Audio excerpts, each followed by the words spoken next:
Hello again, this is Teaching You to Learn, and we will be tackling coloring today.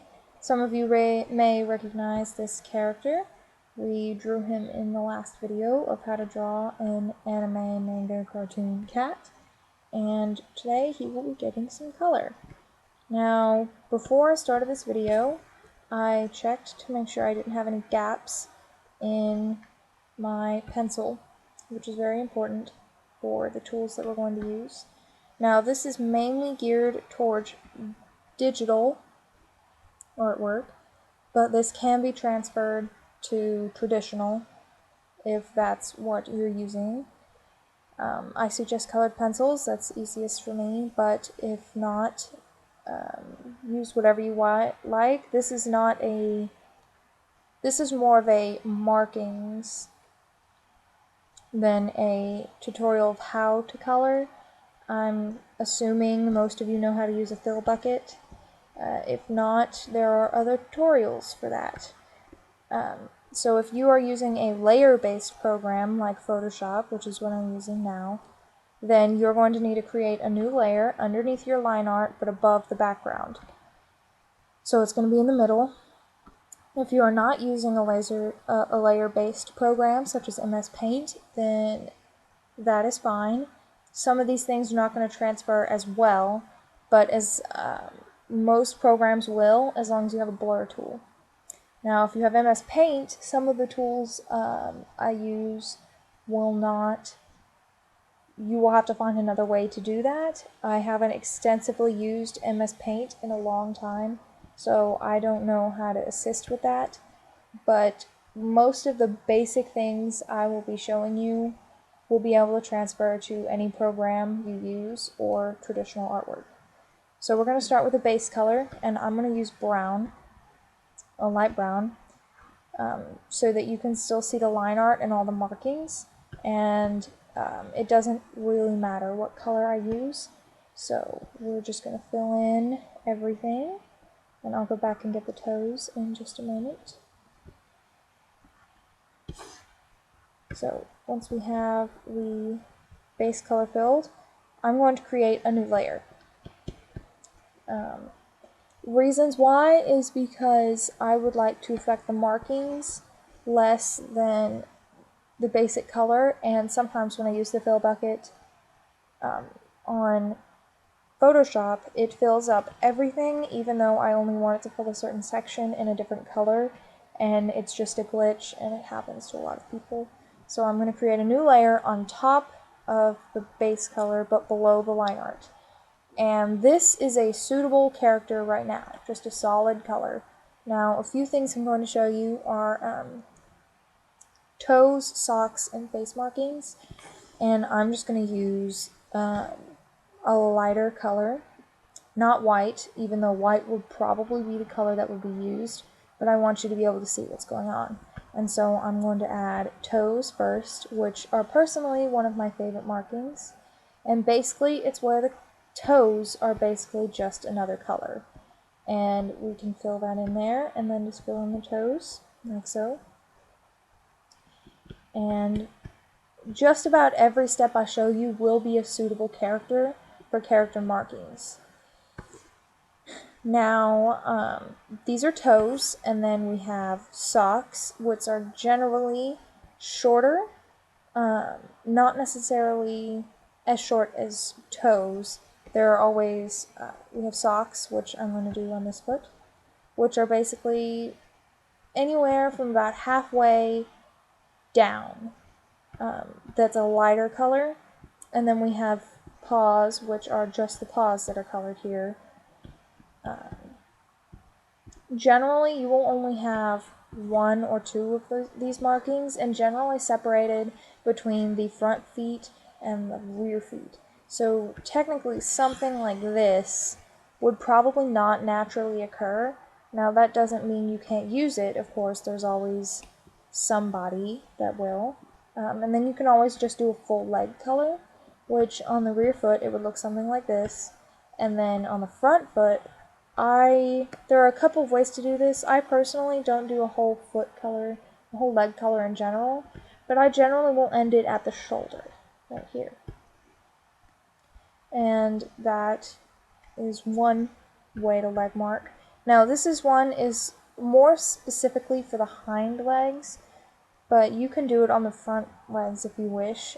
It's where the back of the hawk is colored, which basically is from the toes, and then it's real skinny and ends like this, and then we color it in. And that's one marking, and for this one it'll be the same. And I'm going to leave those at that, and then the same would transfer over from the rear feet to the back feet, and I'm just going to leave it like this for now. We're going to go to the face, and there's the jaw. This is again one of my personal favorites, where it's just the jaw that's colored. And then you have the front of the maw, which would be almost like a semi-heart shape, starting from the tip of the nose down and kind of curving in. It doesn't meet exactly straight down to the mouth. That is a different marking. You can do that if you want. This is another one of my favorites. And then you can color the nose as such. Now I'm not going to get too far into the lighter markings. I'm just going to do a couple of different markings, more specifically a point, which is almost Siamese, would be the best way to explain it, and then tabby are going to be the two I'm going to focus on.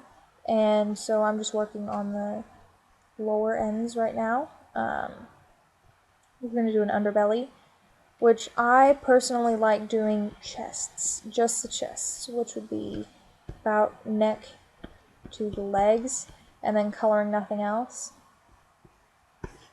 which I've done for several characters. Or you can do the full underbelly, but for the character that we're building, for the point mixture that we're doing right now, I'm not going to do that. But I am going to extend the highlighting, the coloring for the back legs up to the feet, which is like so. And you can see what happens there when you don't have it colored in all the way. And then I'm going to do one tail marking, which is going to be the tip. And this can be either jointed like this, which is what I like to do, or it can be a simple straight line, which it doesn't matter either way. So I'm going to do this one because it's easier to blur. And then we have that. Now, what we have here is perfectly acceptable. There are two types of point markings, and this is the first one. You're going to need your blur tool. I like to set it at about 13, maybe a little lower, varying on the areas that you're blurring.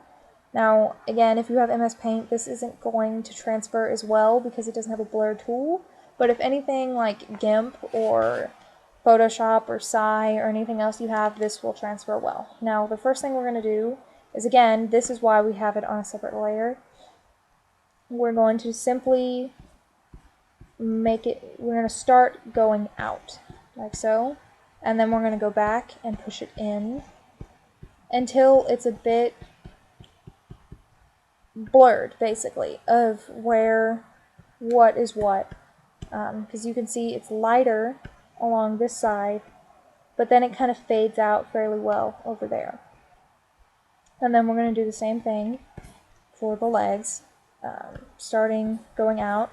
And if you want the tendrils to be longer, you want the strength to be upped, because it'll go like so, it'll bring it all the way up.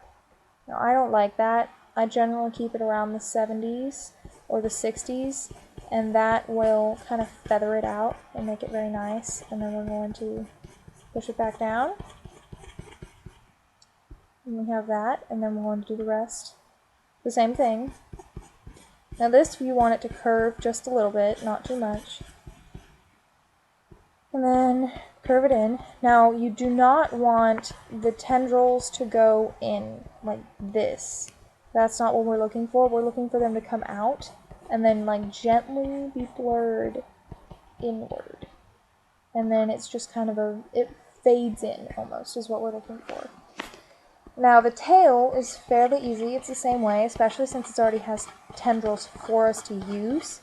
And so it'll kind of blur that in. And you can feather it in like so. And there is a point right there. Now, the second one I'm going to show you, I'm going to add a new layer. And just for coloring sake, I'm going to get rid of the layer below. And we're going to pick a darker color than this one. And I'm just going to pick a darker brown. And go back to pencil and color from the back of the neck over the shoulder. And you can basically do this however you want. This is generally how I do it. And we're just going to color it in. And then we're going to do what we did before, which is blurring it out.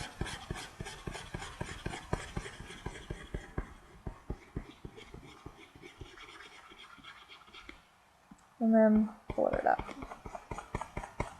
Now, generally, I like to keep it fairly close to the back, which you can't tell very well here, because I extended the colors a bit too far. But you can see the point that we're getting here. And it kind of gives it a dusty color, and gives you a good mixture. And there's another point. And then you can always mix the two, like so. Now, the next thing I'm going to show you is a tabby. And we're going to create a new layer for that. And I am going to do just a basic tabby, nothing too special. And this isn't entirely realistic.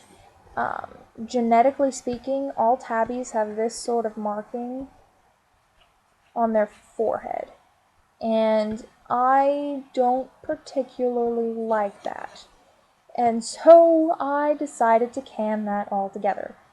So, now for tabby markings, this is a very loose interpretation. Every tabby is different, and you can do whatever you want with the stripes. I'm just going to show you basically how they bend around the body and how you can manipulate that to create a unique character. And you can have 100 different tabby characters and have them all different. So we're going to start with just something easy, and I like to do a back stripe, which you see a lot with gray stripe, and it's basically where you just create a stripe down their back, which is why it's called a back stripe. And we're just going to color that in, and then we have the beginning of it already. And I like to color the ears as well, which we're going to do. And we're going to come back to the face markings. Those are very to the cat. There is nothing specifically that I can say, do this or do that, don't do this, or whatever you want. The only thing that I don't suggest is X's, which I've seen a lot in some characters, is something like this, somewhere on their body, which this is neither natural nor good looking. So it makes it just seem fake. And you're looking for something stylized, not fake. So we're going to start with the neck, and I like to do very triangular shapes, like so. Very angled, sharp, almost like lightning bolts would be the best way to do it. And it just keeps everything very sharp, very together, and you can fit pieces together like a puzzle, or you can create it very busy and messy. So I'm going to do 1/2 busy and 1/2 messy, and so this is going to be our dividing line between busy and messy tabbies. So we're just going to carve out the stripe like so. And you can add dots as well. Dots are fine. I usually add them towards the end of the point. You can add them up here if you want. It just varies on what you're looking for. You can add just about anything to a tabby, and it'll look fine. So this is kind of my go-to style when I'm creating a character, is I do a tabby, because there are so many different ways you can do it.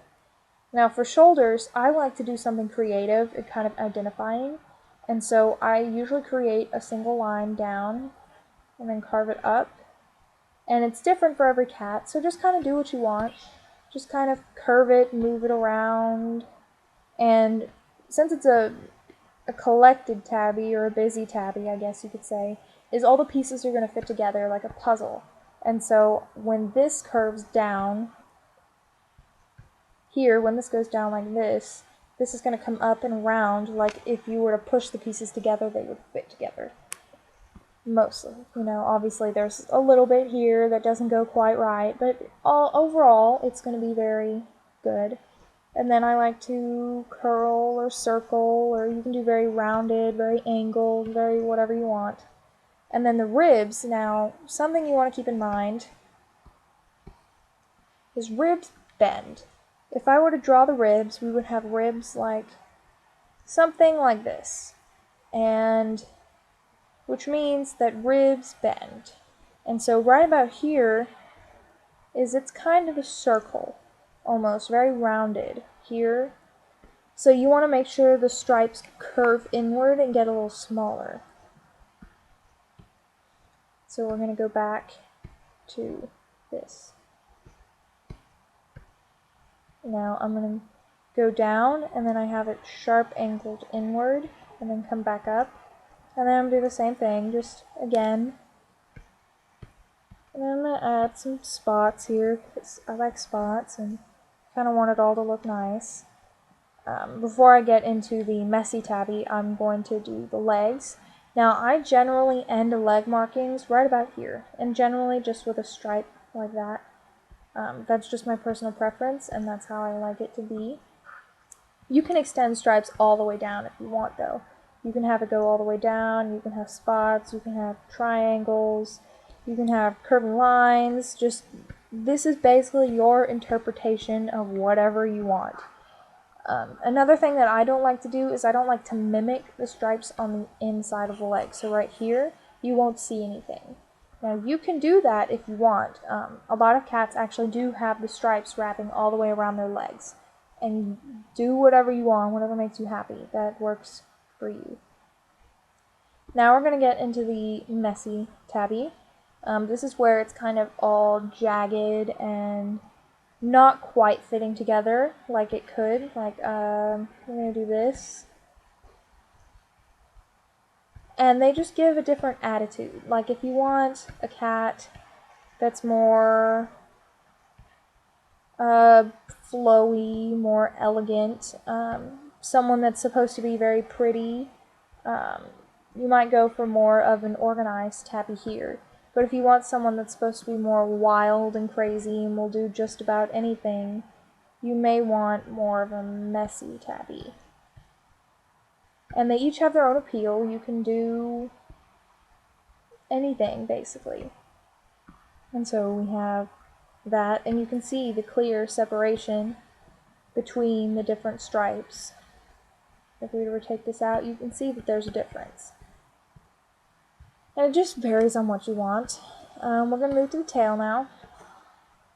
There's a couple of different ways that you can do this. You can either extend the back stripe all the way out, which I've done before, and go all the way up, and do that, and then make stripes coming out like so.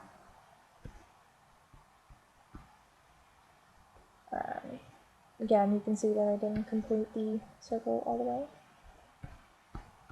And you can do something like that, or just create kind of a raccoon type of thing if that's what you want. That's what I'm going to do for this, and it's not going to be rounded, which I have done before. If you're doing, again, something maybe more organized, you might do something more rounded like this. But I'm going to do something a bit more like in between the two, I guess you could say. And so I'm going to do this, and that'll just kind of help separate what needs to be colored and what doesn't. Because I know plenty of times when I've created stripes, I forget which part was supposed to be colored and which part was just the in-between. And that is the body. So we have the body done. Now we're going to do eye markings. Now I'm just going to show you a couple of them that I like. I usually color the eyebrow, just a dot like that. You can extend it here, which I've done before, or you can extend it out here, or you can do both, or you can do neither. You can color nothing, you can just leave it the way it was, just whatever floats your boat. I like the jawline here, and generally I do that with when it's colored in like this, when there's a jaw that's white or something. I like that marking. I like triangles on the under the eyes, like so. They can be curved or whatever, like this. You can add dots. You can do just about anything. I see this a lot. Or just small or anything like that. I'm going to steer you away from stars or flowers or anything. If there's a particular point for that, go for it. If that's something you like, go for it. But things like squares, circles that aren't dots, just there's a difference between dots and circles, of course. Just anything you want. You can do the tier line like this, or you can do the tier line here, which is basically just the line of which tiers fall, but it's a stripe. I'm just going to do this, and then a nice dot, and color that in, and I'm going to call that good. Oh, the eyes. We don't want to forget the eyes. Now, there are a couple of natural eye colors. We have amber, of course, which I'm going to show. I'm just going to show you the potential eye colors. You're basically just going to color in the eye. There's nothing special about it. You just color it in. You can add shine, you can add shadow, whatever you want, whatever floats your boat, just do that. You can color the whole thing. You can make part of it white. You can do whatever you want. It's stylized. We've got amber. You can do a dark blue. You can do a light blue, almost like an icy blue. You actually have a color called cobalt, which is kind of cornflower, sorry, which is kind of a purpley blue color, and it actually looks a little something like that. A little bit more blue. It can vary from a little bit more blue to a little bit more purple, and it's actually a natural eye color that you can do. And then you have dark green. Now, other eye colors that are not natural for this pelt would be neon green, which I've seen a lot, and then red, which is a natural eye color for albinos. So, this is basically just coloring. I hope you enjoyed this. This is just a rough guideline of what you could do. Again, there's no set pattern for tabbies, so do whatever you want, and I hope you enjoyed.